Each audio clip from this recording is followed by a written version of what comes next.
ખેડૂત ભાઈઓ, આપણી ડુંગળીની ઉપજ ખાસ કરીને અત્યારના દિવસોમાં આપણે જોઈએ તો આપણી લાલ ડુંગળીની ઉપજ સાથે સાથે અત્યારના દિવસોની પરિસ્થિતિ અને દેશના મુખ્ય બજારોમાં આવકોની સ્થિતિ સાથે સાથે ભાવોની સ્થિતિ અને હવે જ્યારે નવી ડુંગળી પાકી અને બજારમાં આવવાનો સમયગાળો રોજે રોજ ઘટતો જાય છે, ત્યારે અત્યારના સમયે આપણી ડુંગળીની સ્થિતિના આધારે આપણે શું નિર્ણય કરી શકીએ એને માટે એક સામાન્ય ચર્ચા આજે આપણે જ્યારે કરી રહ્યા છીએ, ત્યારે આજના આ વિડીયોમાં, આ એપિસોડમાં આપ સૌ દર્શક મિત્રો અવશ્ય બન્યા રહેજો.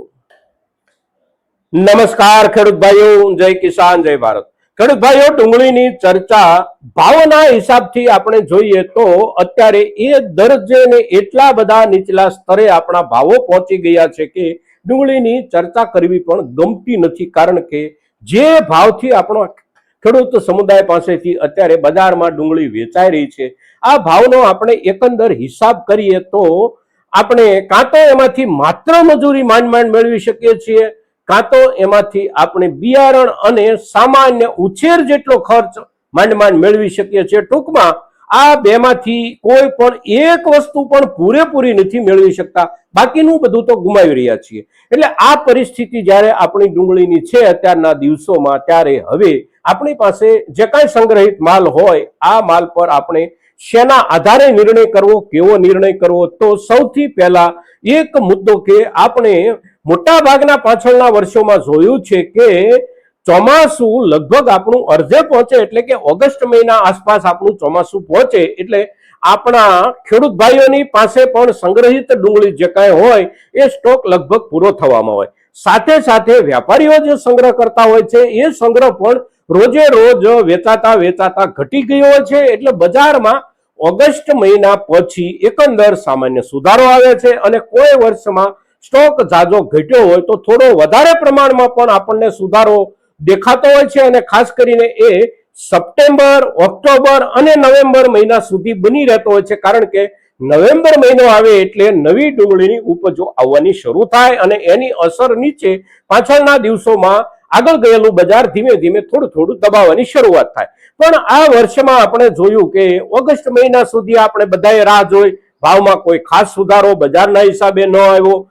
બાંગ્લાદેશની ખરીદી નીકળવાની ચર્ચાઓ શરૂ થઈ ગયા મહિનામાં અને એ ખરીદી નીકળવાની ચર્ચાઓના આધારે બજારમાં સુધારાની શરૂઆત થઈ. બજારમાં થોડો સુધારો પણ આવ્યો અને સારામાં સારી આપણી જે કાંઈ ડુંગળીઓ હતી એ ત્યાર પહેલાના દિવસોમાં જે 300 રૂપિયા સુધી માંડ પહોંચતી હતી, એ ડુંગળી આપણી 2-3-4 દિવસ માટે 400 રૂપિયા સુધી પહોંચતી પણ આપણે જોઈ. પણ આખરે એ જે બાંગ્લાદેશની નિકાસ અને બાંગ્લાદેશ સાથેના વેપારનો પરપોટો હતો એ ફૂટ્યો એટલે ફરી પાછા આપણે નીચે તરફ તો જવા લાગ્યા. પણ સ્થિતિ એવી ઊભી થઈ કે એના કારણે જે કોઈ ખેડૂતો પાસે સંગ્રહિત ડુંગળી આ સિઝનની દરમિયાન પાકેલી જે કાંઈ હતી, દરેક વિસ્તારોમાં ખાસ કરીને મુખ્ય વાવેતર વિસ્તારો મહારાષ્ટ્ર, મધ્યપ્રદેશ અને રાજસ્થાન, આ વિસ્તારોના ખેડૂતોએ બહુ મોટા પાયે પોતાની પાસેથી ડુંગળી બજારમાં લાવવાનું શરૂ કર્યું.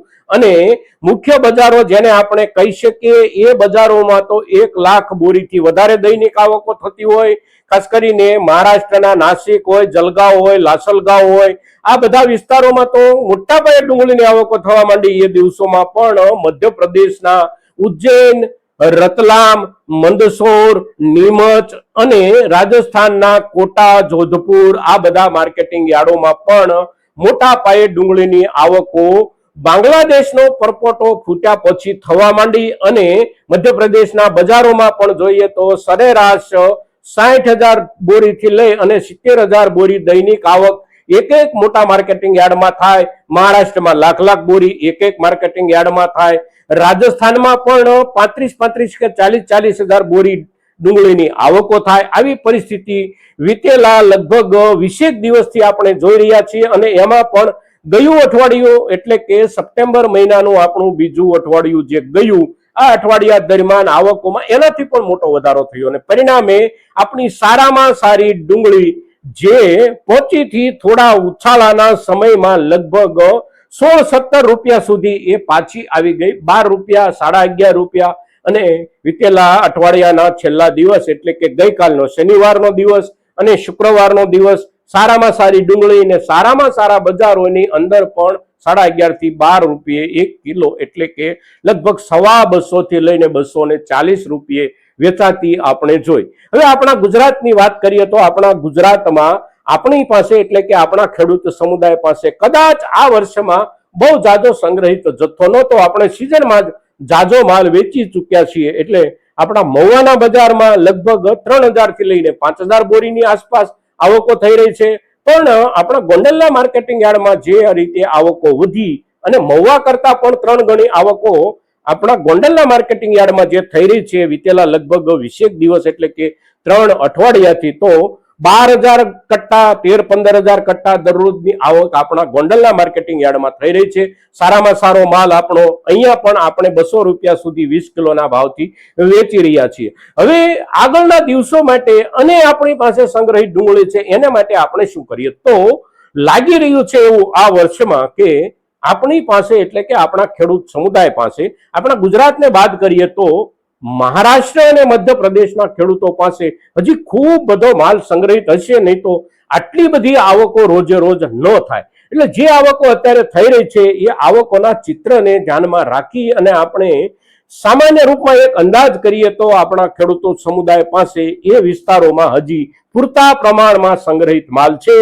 બજારની જરૂરિયાત એટલે બજારમાં અત્યારે આ સિઝનમાં પણ આપણે જોઈએ તો વિદેશ વેપારના નામે ખાસ કશું છે નહીં, સામાન્યમાં સામાન્ય વેપાર જે કાંઈ દુનિયાના બાકીના દેશો સાથે થતા હોય એ થઈ રહ્યા છે અને એનાથી બજાર ભાવમાં કોઈ અસર આપણને આગળના દિવસોમાં જોવા મળે એવું અત્યારે નથી લાગતું। આપણી જે જરૂરિયાત છે આપણા દેશની સ્થાનિક જરૂરિયાત, એ જરૂરિયાતના આધારે બજાર ચાલે છે।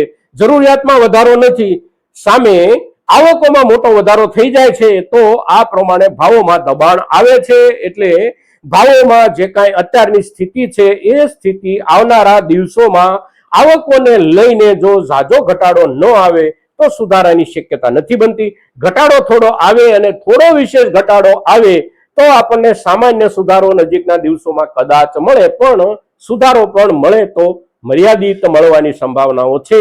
આપણી અપેક્ષા આપણો ખર્ચ નીકળે એટલો આપણને સુધારો મળે એવી આપણે અપેક્ષા આ વર્ષની સિઝનમાં અત્યારના દિવસોમાં પણ રાખી શકીએ નહીં, એવી આપણી ડુંગળીની ઉપજની અને સંગ્રહની પરિસ્થિતિ અત્યારે લાગી રહી છે। સામે નવા પાકની આવકોના દિવસો ધીમે ધીમે હવે ઓછા થતા જઈ રહ્યા છે। અત્યારે આપણે આજે સપ્ટેમ્બર મહિનાની 14 તારીખે જ્યારે ચર્ચા કરી રહ્યા છીએ ત્યારે નવેમ્બર મહિનો બેસવાની શરૂઆત થાય એટલે આપણા બજારમાં નવી ડુંગળીની આવકો નોંધપાત્ર રૂપમાં થવા માંડતી હોય છે। પછી એ આપણા બજારો એટલે આપણા દેશના બજારો કાં તો દક્ષિણ ભારતમાં આવકો શરૂ થઈ જાય, કાં તો રાજસ્થાનમાં શરૂ થઈ જાય અને આખરે મધ્યપ્રદેશ અને મહારાષ્ટ્રની આવકો પણ એની સાથે જોડાઈ જતી હોય છે। એટલે આ વર્ષે ડુંગળીની આપણી પાસે જે કાંઈ સંગ્રહિત પેદાશ છે એને અત્યારના દિવસોમાં હવે પછી આપણે સંગ્રહિત રાખવી કે વેચવી આના ઉપર સમયસર વિચાર કરીએ, સમયસર નિર્ણય કરીએ અને